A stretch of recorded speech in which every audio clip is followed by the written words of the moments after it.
Assalamualaikum warahmatullahi wabarakatuh. Waalaikumsalam warahmatullahi Waalaikumsalam wabarakatuh. warahmatullahi wabarakatuh. Apa kabar semuanya anak-anak? Baik Bu, Ya, baik Bu. Alhamdulillah. Semoga pada pagi hari ini kita dapat beraktivitas seperti biasanya dan tetap menjaga protokol kesehatan ya. ya Bu. Baik Bu. Eh, untuk itu saya persilahkan kepada Handri untuk memimpin doa. Baik, sebelum memulai bimbingan pokok ini, alangkah baiknya kita mengawali dengan doa. Berdoa mulai. Berdoa selesai. Doa selesai. Terima kasih.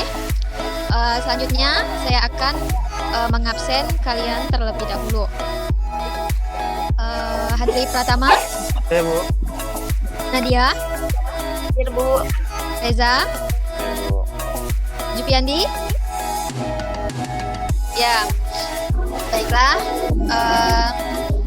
Pada kesempatan kali ini, Ibu akan menjelaskan tentang regulasi diri dalam pengentasan masalah.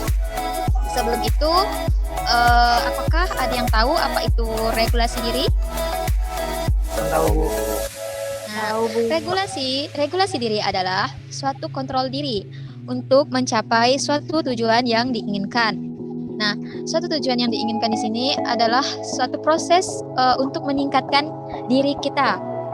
Nah, jadi untuk itu kita diharuskan untuk mencapai suatu kematangan diri atau kematangan emosi untuk mencapai suatu tujuan yang diinginkan tadi. Terlebih lagi kalian saat ini sudah mencapai dewasa awal kan? Nah, untuk itu kalian dituntut untuk meningkatkan suatu regulasi diri pada diri kalian. Nah, jadi ada beberapa tujuan yang ingin Ibu sampaikan pada materi kali ini adalah yaitu aspek kognitif. Aspek kognitif di sini kalian dituntut untuk memahami terhadap diri sendiri. Kemudian adalah aspek afektif. Aspek afektif di sini kalian dituntut untuk menerima segala keadaan yang ada di sekitar kalian. Dan yang terakhir adalah aspek psikomotorik.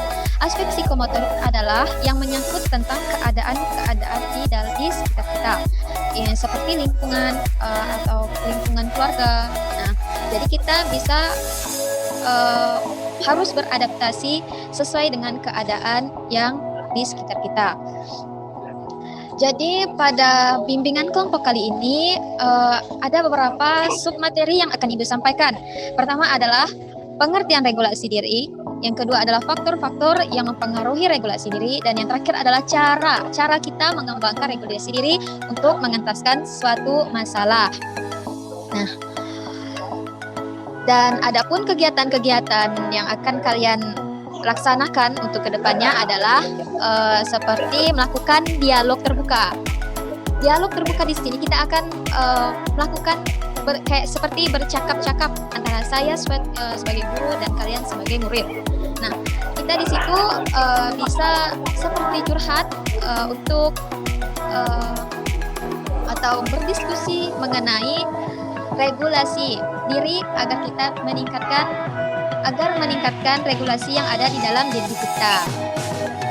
Sebelum masuk ke tahap inti, Ibu ingin bertanya, apakah kalian sudah paham mengenai kegiatan-kegiatan yang akan kita lakukan saat bimbingan nanti? Paham Bu. Ya Bu. Jadi, apakah sudah siap untuk lanjut ke tahap inti? Ya Bu. Ya Bu. Nah, baiklah. Untuk itu, Ibu akan share screen mengenai regulasi diri dalam pengentasan masalah. Regulasi diri dalam pengentasan masalah. Nah, dalam regulasi diri dalam pengentasan masalah ada beberapa submateri yang akan Ibu sampaikan seperti yang Ibu jelaskan tadi, yaitu pengertian regulasi diri, faktor-faktor regulasi diri, dan cara mengembangkan regulasi diri dalam pengentasan masalah. Kemudian ada pun pengertian regulasi diri. Nah, siapa yang ingin membaca tentang pengertian regulasi diri. Siapa yang berani? Ya Bu. Ya, silahkan Nadia. Jadi, regulasi diri adalah proses menghasilkan pikiran, perasaan, dan tindakan, merencanakan dan mengadaptasikannya secara terus-menerus untuk mencapai tujuan. Nah, benar. Jadi, regulasi diri ini adalah suatu proses menghasilkan pikiran, perasaan, dan tindakan, merencanakan dan mengadaptasikannya secara terus-menerus untuk mencapai tujuan. Nah, jadi di sini kita dituntut untuk menghasilkan sebuah pikiran yang matang dan melakukan tindakan yang seperti kontrol diri. Nah, setelah kita menghasilkan pikiran dan tindakan yang baik, lalu kita akan merencanakan tindakan itu untuk kedepannya dan mengadaptasikannya secara terus-menerus, yaitu menjalankannya agar tujuan yang ingin kita capai itu bisa tersampaikan. Nah, proses tujuan di sini agar kita bisa meningkatkan diri kita sendiri. Nah, di sini jadi ada beberapa fase untuk mendorong keefektifan regulasi diri. Yang pertama adalah fase forethought, yaitu perencanaan, yaitu berpengaruh terhadap strategi untuk mencapai tujuan. Jadi di sini kita akan membuat beberapa strategi agar suatu tujuan di situ tercapai. Nah, misalkan kita melakukan strategi kontrol diri tadi kan. Nah, jadi yang kedua adalah fase pelaksanaannya. Jadi strategi kontrol diri tadi akan kita laksanakan di fase kedua. Fase kedua di sini adalah proses pelaksanaan yang dilakukan oleh tahap sebelumnya, dan hal ini merupakan suatu respon dari pengalaman yang akan berpengaruh pada fase berikutnya. Nah, jadi setelah kita melakukan kontrol diri dan melaksanakan dari apa yang kita lakukan tadi, yang kita rencanakan, lalu tahap proses evaluasi, yaitu ini fase ketiga.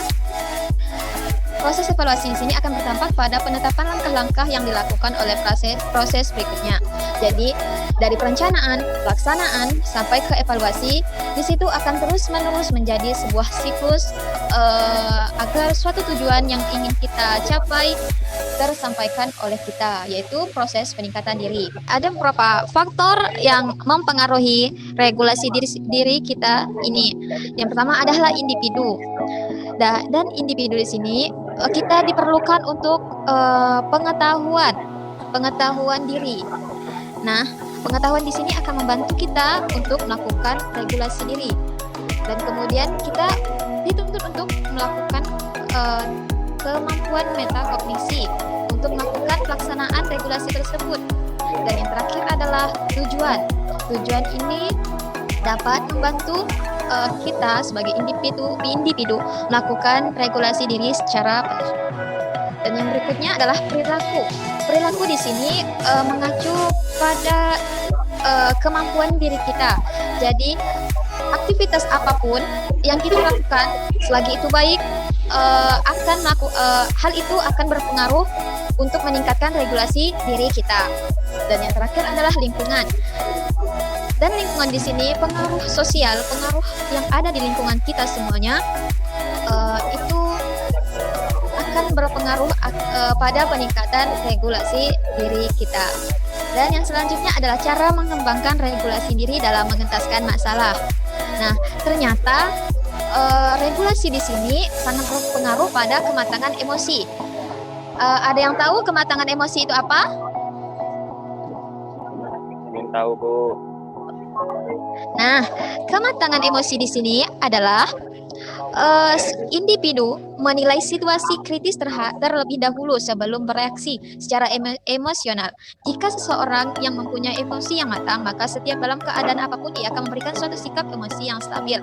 Jadi, sebelum dia melakukan sesuatu yang menurutnya itu tidak baik, akan diolahnya terlebih dahulu di pikirannya, lalu baru dilakukannya. Jadi ketika kita melihat seseorang yang emosinya telah matang, maka sikap yang akan dikeluarkannya itu adalah sikap emosi yang stabil. Seperti yang Ibu sampaikan tadi, bahwasanya kita sebagai remaja untuk memasuki tahap awal di sini dituntut untuk meningkatkan regulasi diri dan kematangan emosi agar apa yang kita lakukan ke depannya nanti bisa terkontrol dengan baik. Jadi untuk remaja seperti kalian, agar kematangan emosinya itu baik, stabil, kalian bisa melakukan dengan belajar untuk memperoleh gambaran-gambaran mengenai situasi yang dapat menimbulkan reaksi yang dirasakannya. Jadi kalian itu bisa melakukan belajar memperoleh gambaran yang ada di sekitar kalian. Karena apapun yang ada di sekitar kalian itu mempengaruhi reaksi-reaksi pada tubuh kalian. Nah, sampai sini apakah kalian sudah paham? Paham, Bu? Insya Allah, Bu. Apa- Sudah paham. Apakah ada yang ingin kalian tanyakan? Kegiatan kita seperti yang Ibu sampaikan di awal tadi adalah melakukan dialog terbuka. Nah, di sini kalian bebas untuk bertanya ataupun melakukan hal apapun agar kita bisa meningkatkan regulasi diri pada diri kita. Apakah ada yang ingin bertanya atau berbicara mengenai diri sendiri yang mengenai permasalahan diri sendiri terhadap apa yang kalian lakukan saat ini? Ya, Bu. Ya, Saya belum terlalu memahami, Bu, mengapa faktor tersebut ya itu adalah perilaku itu bisa mempengaruhi regulasi diri. ya faktor tadi ya, Ya, Bu. yang seperti kita ketahui. Nah, faktor diri kan mengenai tiga hal. Tiga hal di situ ada individu, perilaku, dan lingkungan. Perilaku di sini agar kita bisa meningkatkan suatu regulasi diri. Apapun tingkah laku yang kita lakukan, individu itu harus mengetahui pengetahuan yang ada di dalam diri. Nah, lalu untuk perilaku di situ akan menghasilkan reaksi terhadap lingkungannya, dan lingkungan tersebut akan pengaruh sosial yang akan dilakukannya. Setiap apapun yang ada dilakukannya itu akan berpengaruh pada pengalaman untuk dirinya. Jadi di dalam faktor tersebut berpengaruh pada ketiga tadi, baik itu individu, perilaku maupun lingkungan. Karena sudah tidak ada lagi, Ibu akan share mengenai lembar evaluasi yang akan kalian isi. Setelah kalian mengisi lembar evaluasi tersebut, Ibu ingin meminta salah satu dari kalian untuk menyampaikan hasil kesimpulan yang telah Ibu sampaikan tadi. Silakan, ada yang ingin menyimpulkan dari kegiatan tadi, dari hasil materi tadi? Saya sedikit, Bu. Ya, silakan Handri. Nah, jadi regulasi diri itu sangat penting untuk anak remaja, terutama remaja awal. Karena di mana saat remaja ini emosi sedang menggebu-gebu. Nah, jadi kita sebagai remaja, kita harus belajar untuk meregulasi diri atau belajar untuk meredamkan emosi atau menstabilkan emosi. Jadi itu sih yang saya dapat. Untuk itu, semoga dengan apa yang telah kita sampaikan tadi, yang Ibu sampaikan tadi, bisa bermanfaat untuk kita semuanya. Dan dengan materi tadi, kita bisa meningkatkan regulasi diri kita dan meningkatkan kematangan emosi terhadap diri kita sendiri. Untuk Saudari Handri, untuk memimpin doa lagi. Oke, sebelum mengakhiri bimbingan ini, marilah kita berdoa. Berdoa selesai. Terima kasih kepada semuanya. Saya Ibu akhiri. Wassalamualaikum warahmatullahi wabarakatuh. Waalaikumsalam warahmatullahi wabarakatuh.